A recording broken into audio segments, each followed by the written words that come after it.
My name is Bill Jones. I'm the founder and CEO of CollectorDash, and yes, we're talking about people that collect things, stamps and coins and Coca-Cola stuff and hundreds of different things. I'm not a collector. I got introduced to this idea through somebody who had 10,000 Coke bottles.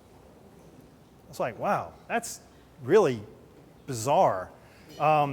He taught me more about this. He introduced me to some friends. This guy up here really likes Coke cans. I mean, really likes Coke cans, right? I saw him pay $2,000 for a Coke can. Made me a little bit more interested in this. The guy at the bottom, he likes beer cans. These people over here, probably first in line with the Avengers movie, right? This is the number of action figures these people have in their collections. Imagine going to Spidey 504's house and seeing his 2,350 action figures. The more and more I got into it, the more interesting it became. It became evident to me that these were incredibly passionate people that spent stupid amounts of money for things. They are very underserved from a technology perspective and frankly underserved from a marketing perspective. Nobody pays attention to these fragmented markets, and yet they're big markets. In fact, it's about a $4 billion market. Millions of users, billions of dollars are transacted every year in the secondary market for collectibles. They're underserved from a technology perspective. eBay and Excel are the state-of-the-art for technology in these markets. And I'm going to talk a lot about the community element of it. What I've discovered is if you help these people manage, discover, manage, value, share, buy, sell, and trade the items that they love, they will love you. What they have to do today is very, very hard. Let me go back, though, and talk about the market size, because that's one thing that everybody kind of scratches their head about. If you're, one in 5 Americans is said to collect something. If you're not a collector, you know people who are these people. And these are numbers out of eBay. 28 categories, we just picked 28 categories. If you go to eBay right now and look for model trains, you're going to find about 300,000 model trains for sale right now. Average price about $45 for a model train. If you go back in 10 days, half of those will have sold, and there will still be 300,000 for sale. The numbers are very consistent. Action figures, 775,000. That's kind of the way it works out. What you find is about 200,000 items per day are sold in these markets. Okay? Every day, 365, 24 hours. There are two sides of the CollectorDash business. On one hand, there's the collector, the enthusiast, the fan, right? These are the pains they have. On the other side, you've got the supply chain. The sellers, the manufacturers, the licensors, the people who try to sell things to this market. They want to sell more things and they want to have a great customer relationship. CollectorDash is a platform play. We're a software platform. We address pains uniquely in both sides of this market, okay?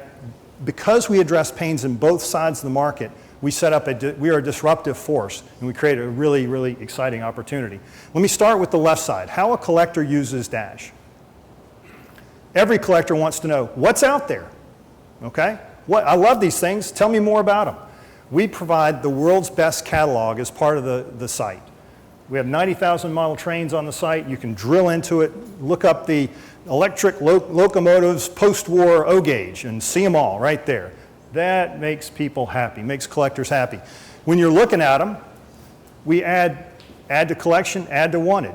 We provide not just the catalog, but an application framework around it, enabling the easiest collection management that you can ever see, you can ever find. Collectors are ultimate consumers. How can I buy one? Built into the Dash platform is its own marketplace. So you can quickly add to cart, buy it, it transfers automatically to your collection, etc. It's a secure marketplace. And then how do I sell one? Every collector is both a buyer and a seller ultimately. You already have your items inventoried, just put a price on it. Click list my item for sale. We've just made the listing process incredibly simple. So why use Dash as opposed to eBay, which is where most of the transaction volume happens today? It's pretty easy. Number one, Dash is all about the items that people love. It's all about the passion. We center our relationship around the items in what the user loves. Secondly, we provide this application framework that they've never had before. They've got notebooks, they've got Excel. It's a big pain in the butt. We provide collection management that they love. And we have economic incentives as well. So we provide a cheaper platform to pursue their hobby as well. So instead of 12%, it's 8% on Dash. Parachute luggage time, right? It's not over yet, right? It's more. So every collector wants to know, how much is this one worth? As part of the catalog, we provide for a premium user the world's largest values guide. You can look up how much that item is worth. Because we manage their collection and because we have integrated values, we can give them a third-party appraised report valuing their entire collection. This report alone can give them a 20% savings in their collectible insurance premiums with an itemized third-party appraisal. They are so starved for technology. All of a sudden we come out there and we say, how about your smartphone? Wow. Cool and innovative technology for collectors. Look at that. I can manage my collection on my device. I can sync it down to my device. I can show my buddies about it, all the items that I have that I want. I can look up values on my phone, right? Anytime, anywhere at the garage sale. Is this a good deal? I can even take pictures with my smartphone, avoiding renaming files and cables and all that hassle that people have to do today. We make collecting cool. And finally, trading. So every collector has items that they really love, and they have items that, have kind of fallen out of love with. I don't care if I need it. John here we know what he has, what he wants, what he will consider trading. Bob, we also know that about Bob. The problem is John doesn't know Bob, right? Dash platform marries these two users together such that Bob and John can say, well, I'll give you my caboose for that freight car, right? We can provide interesting interactions for the community of the collectors, making everybody happy. All right, so we raise the bar for collectors. We also form a lifetime relationship with collectors. So just like iTunes, how it manages your music and your devices, your playlists and stuff like that, we manage our collectors' collections. We form a lifetime relationship with our users, and we provide this value-added consumer experience such that, for example, when Bob buys that item from John, it automatically moves out of John's collection. It automatically moves into Bob's. The pictures that John took, because it's got a little rust in the bottom, move into John's collection. It moves into his iPhone. If Glenn's got one that he wants and Sam puts one for sale, Glenn gets a notification. There's all kinds of really interesting value-added experiences that we can do because we've got this integrated, holistic perspective on what collectors do. Dash is CollectorDash thing you love. Okay, that's what we're all about. So CollectorDash Action Figures is our first platform. It's our first community site. We have today 13,500 registered users on the platform today. The engagement model is proven. We have over 500,000 items already in people's collections. They love it. The average collection has more than 100 items in it. That's 100 find it, click, find it, click. Okay, it's a deep relationship. 6% of our users are upgrading, almost 12,000 items for sale on the platform. And I've put down here the cost of acquisition because this is important. From a SaaS economic perspective, we've got a very low cost to acquire user model that we convert $15, if we pay $15 to acquire somebody who pays me 20, 25, something like that, for a lifetime value of 80. On model trains, okay, so first of all, here's our action figure, don't blink. We pour new content into it, and we get CollectorDash model trains, okay? I took the action figure content out, I put cabooses and locomotives in, and I get a new iPhone app, a new Android app, etc. And I did this, we launched 3 weeks ago with CollectorDash model trains. We already have 90,000 items in the catalog, already 3,500 items in collections, 1,200 items for sale, and our economic model stays the same. So pay $27 to acquire somebody who pays me $50 immediately, so it's a paid up annual subscription immediately with a lifetime value of $160. Okay, very, very neat. I'm making it seem pretty easy. It's a lot of technology built around this. Okay, we've been at this for several years. We've been building it. We've built a ton of stuff. It's all cloud-based. It's all very low cost to scale. We're running 4 nines reliability. It's a really great architected platform. We built our own photography platform because, in the beginning we had to take a lot of pictures, and that was a real pain in the butt. So we were going to take a lot of pictures. We were going to take really good pictures. So we created a Dash 360 proprietary system so that in 23 seconds we could take an item and we could take a picture of that collectible item, full 360 view of it. Collectors love it. We license it to our manufacturers. We license it to our foundation partners. It is something that our collectors just love. When I talk about they love us, our Net Promoter Score is an average of 37%. That is a great score. Most companies would love that. We're very attuned to that, and we think it helps keep our cost of operations low because our users love us so much. We're built for scale. So where do we go next? We can go a bunch of different places, hundreds of different categories or potential, but how do we know what to do next? Okay? That's where the other side of the equation comes in, the sellers, manufacturers, licensors. They have visibility and content assets today. They have customers, they have content. They're already in the market. They struggle to monetize. Taking the visibility and content assets that they have today, fusing them with the Dash platform, we generate the additional revenue streams and loyal customer relationships. We did that with model trains, with CollectorDash model trains. Trains.com is a dealer here in Beaufort. He's got 23 employees. He's been doing model train selling for 25 years. He has 105,000 model train customers, 90,000 items and photos, 400,000. He has assets. In 90 days, we were live with CollectorDash model trains. Okay? It's a very, very scalable model. How do we make money? Premium user subscriptions and marketplace fees. Over time, the balance of our revenue mix will shift more to the marketplace because marketplaces just take longer to evolve. But we've got a fantastic run rate and proven metrics on our premium user subscriptions already. We can accelerate that with some other ancillary market revenue sources as well, like advertising as well. We know where we're going to go. So in 2012, we have model trains and action figures. We could expand. We have these categories. This is what our financial model is based on today. This is live. There's no risk in that.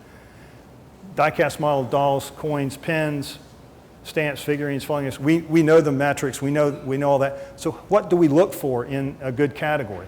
We know category size and item price are the important things, number of users and items transacted, as well as the item price. You want to keep the item price a decent, kind of a nice amount. Adjacency, current competitive offerings and cost to acquire, as well as some other characteristics we look for in categories. There are at least 100 categories that will fit this model very, very well, that we know that we can access suitable foundation partners. $180,000 this year, going to $1.1 million, moving out to $18 million in the next 5 years, according to our plans. But at this point, let me segue to the main question that's probably in your mind right now, which is how do you make sure that you can acquire customers efficiently and effectively? Okay, so whenever I'm doing a slide, I always look in Google Images. You know, what's a good gut-hitting visual for this? Cost of customer acquisition. Literally, I did that, and this is the visual I came up with. This is where a lot of companies fail. This is a key characteristic of what a business like mine needs to be very aware of and execute well on. That's one thing I love about this business. The collector market's unique. 3 characteristics to keep in mind. I've talked a lot about love, engagement. They're passionate. It creates social, it creates word of mouth, it creates engagement on the platform, it creates volunteer, it creates donation, it creates all kinds of positive attributes, number 1. Number 2, our buyers are sellers. So if you're building a marketplace, instead of having to acquire both the buyers and the sellers, you acquire a collector, you end up working on both sides of the chicken and egg at the same time. And the third is that we are talking about a secondary market, not a primary market. There's a lot of interesting things you can do in the ecosystem around that. So why would these people, our users, clubs, dealers, publishers, manufacturers, help us, okay, to keep our cost of acquisition down? Let me start with the enthusiasts. Remember, we help the hobby. We make the hobby more affordable, more effective, more enjoyable. Collectors love us. In addition to that, in addition to the fact that it's a really good thing for them to do, we pay them. So we have a very active referral bonus program and a referral affiliate marketing program that we can kick back money when they encourage premium subscribers. On the business side, dealers, publishers, manufacturers, we help grow their business. We fundamentally help grow demand for the business. Again, affiliate promotion codes, but on manufacturers, let me point out secondary market sales. How many times does Lionel want to see a train sold again and again and again and again on eBay, and they make no money on it? We have the ability to actually, if they help us grow this market, to cut them in on that. How we can help, there's a bunch of different ways we can put these programs in action. We're raising $600,000 of angel money right now. We expect that'll be coming in June with anticipated VC growth round in second half of 2013. We know what we're going to do with the money, very clear roadmap of technology, sales, and marketing, strategic sales. We've got a great team. I've got 70 years of experience just in these 3 people. I've got 25 years experience running software companies, been part of 4 very successful acquisitions here in town. My technical co-founder wrote all the code. Steve Bachman's a 30-year strategic selling, creative selling genius. And let me talk last slide about go-to-market and how it mirrors exit.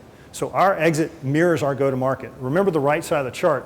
Manufacturers, licensors, dealers, they're all looking for new revenues and new loyalty.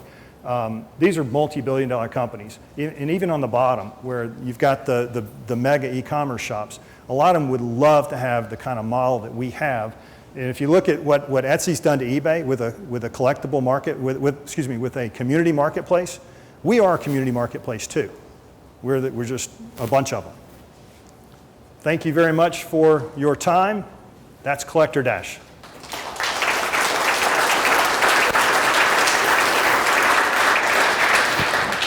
So great presentation, fun space.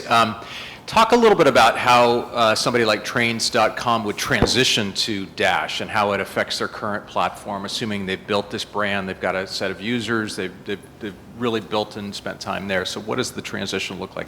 And then how do they coexist long term? Right, so very typically what you find in this space, and I'll distinguish Trains.com from every other model train seller that's out there, because they're our foundation partner. What you find typically is there's very little brand loyalty, channel loyalty between sellers or buyers, frankly. Trains.com sells 60% of their inventory on eBay today, 40% on their own website.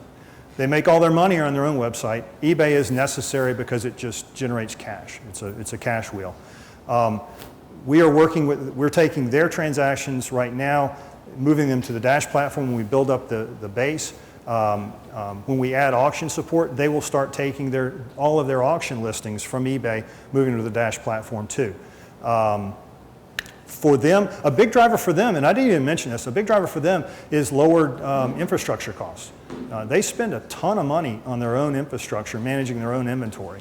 And so they see that we've done all that for them. So they're extremely excited. On the other hand, they are like the 10th largest eBay seller of collectible model trains. There are like 6,000 eBay sellers of collectible model trains that are out there. For them, we're just another channel, and to the extent that we can help them manage their inventory better, which they probably don't do a very good job with today, and that we can build the community of buyers, that's our primary focus is build the buyer base first, okay?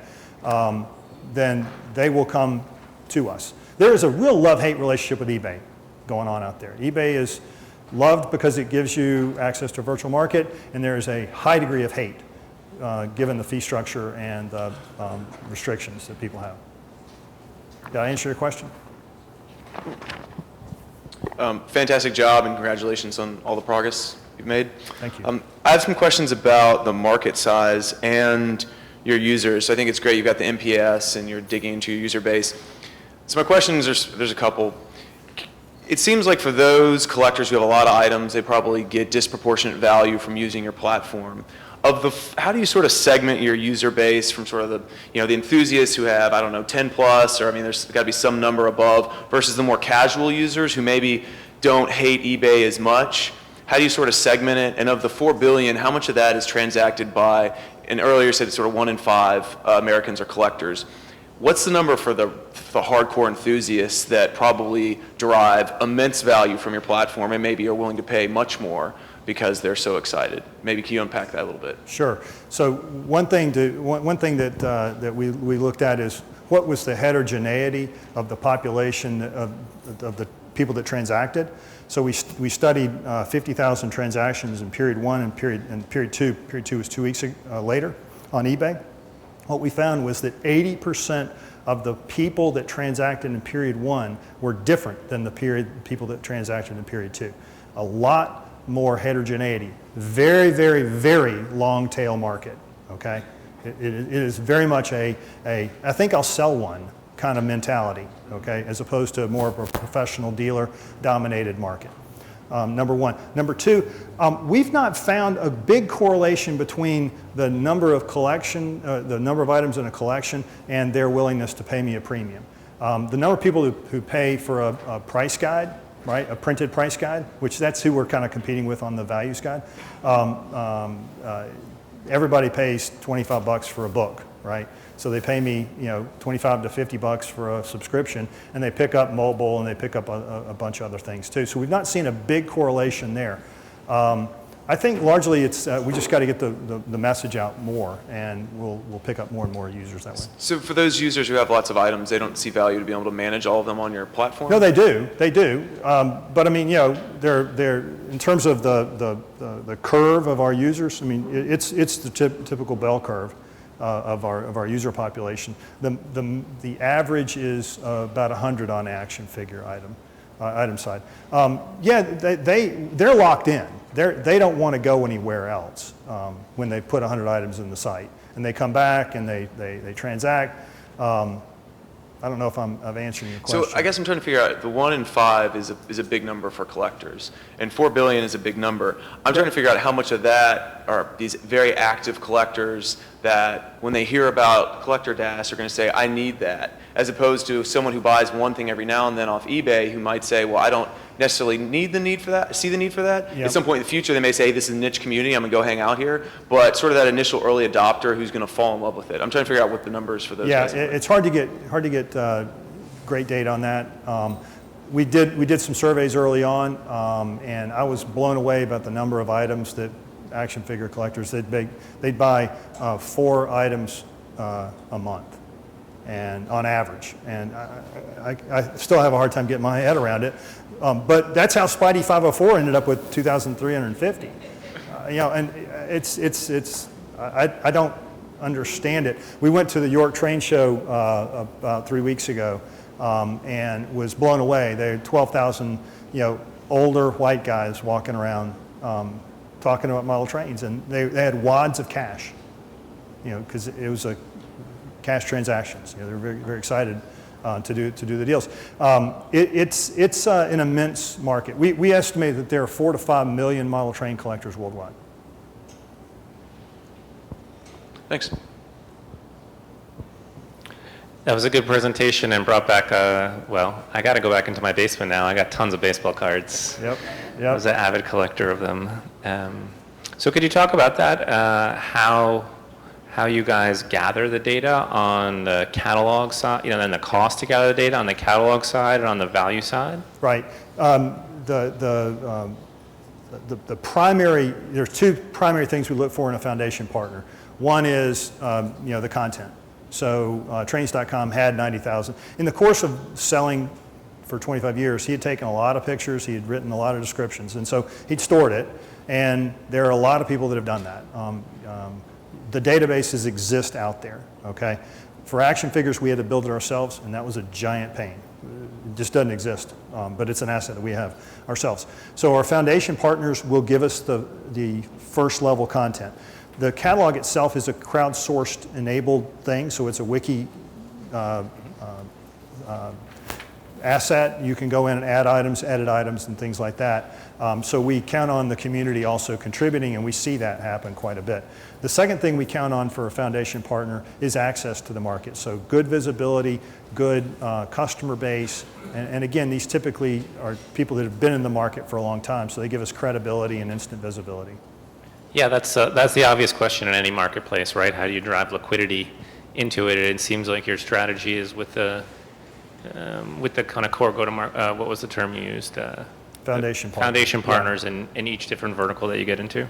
A lot of these guys only make money when they have an item in inventory that they can mark up and sell. That's the only way they make money. And so when we tell them we can walk in and say, well, let's monetize your database, let's monetize your customer list, that's pretty exciting stuff to them. And just lastly, I think it's great you're thinking about, the SaaS economics, right? That's what a lifetime value of the customer looked like 3-ish years or something was kind of what you had in your model, but. Right. We used a 3-year model with a 25% churn, which I'm going to kill myself if we have a 25% churn, by the way. But yeah, so I'm trying to be conservative on that. But I mean, I don't see any reason that it's going to be just 3 years either. Yeah. Yeah. Okay. Please don't kill yourself, because then we'd waste the $50,000. Just back to a question David asked before. I just want to make sure I understand this. So if 1 in 5 people in, say, the U.S. population is a collector, Yeah. so that's 20% of 300 million people, let's say. Yeah. I'm confused a little bit by the eBay statistic, because I think what I heard was that in a 2-week period compared to another 2-week period, only 15% of the people were the same. Yeah. So could you therefore say then 15% of 20% of 300 million are active users, which is basically 9 million potential active users out there? Did I get that right? Yeah, I don't know. I should never tell you that you're wrong, but You can tell me. People tell me that all the time. Oh, okay. No, I don't think. I mean, you got to remember the 1 in 5 is across. Well, let me ask a question. How many active? It seems like the active user is going to be your target market, not the.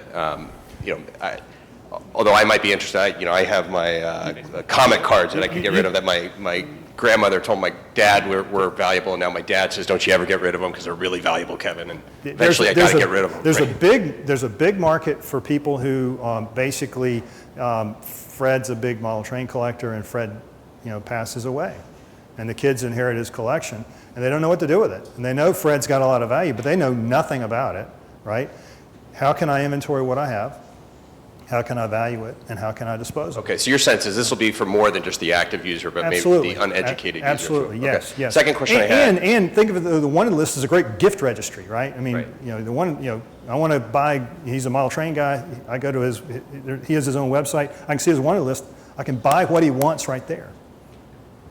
Can you bring me through the economics of how it works? I understand there's a I guess a premium subscription, but it also what's your take on a transaction as well, percentage? It's a 8% transaction fee. So of the item price, for a model trains, the average is $45. So we get 8% of that of the item price. So What's the subscription fee? the subscription for model trains is $59.95 a year. And Okay. do you need to pay that to transact, or is that for? No. You can come onto the platform, manage your collection for free, buy and sell for free, okay? Pay me 8% when you sell, okay? And then there's the other additional set of features. And generally, what percentage of users do you think will pay for the subscription? Right now, we're at 6% of the new registered users that come in upgrade. And that number goes up. As we add new features, what we've seen is basically we just cast a wider and wider net. So if we come out with an iPad app, the number will go up. Right now we're at 6%. We expect it'll go up and up again as we continue to enhance the platform and tell the story better. Yeah, good job, Bill. Thank you. There's probably more than a few action figure collectors in this room, but we won't point them out. They're the closet collectors. You know who you are. So really love the stickiness of this sort of thing. I think you're right that when people get their inventory on, they're likely to keep it there. To pay $59 or $50 a year for a premium subscription, which is what your first few years are based on in terms of your 85% is the first year. Your business model, right? So do you have any data yet which would correlate their willingness to pay that to value of their collection? Which gets back to David's question. That gets a little bit back to David's question. We don't see a tremendous amount of correlation between the number of items in their collection and their willingness to upgrade. I would have thought that clearly, I talk about not having tire kickers. Clearly we have tire kickers, right? Come in, register, and go away. We clearly have those people. They're never going to engage. We missed them, right? But for people that manage 100 items on the site, they're as equally likely to upgrade and get values and do mobile and stuff like that as somebody that's got 2,000 items. I would have thought it would have been different, but that's not been the case that we've seen. Okay.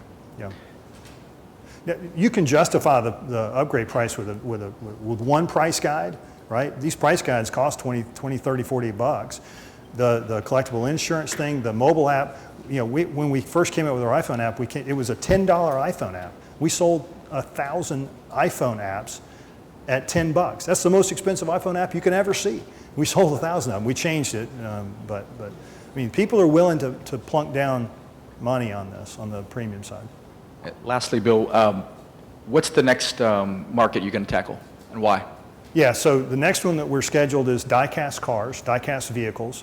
It's adjacent to model trains. The same people that create, that love model trains buy die-cast cars and vehicles. They use them in their layouts, and it's nostalgic and stuff like that. We've studied the infrastructure enough, the ecosystem enough to know that there are very suitable partners out there.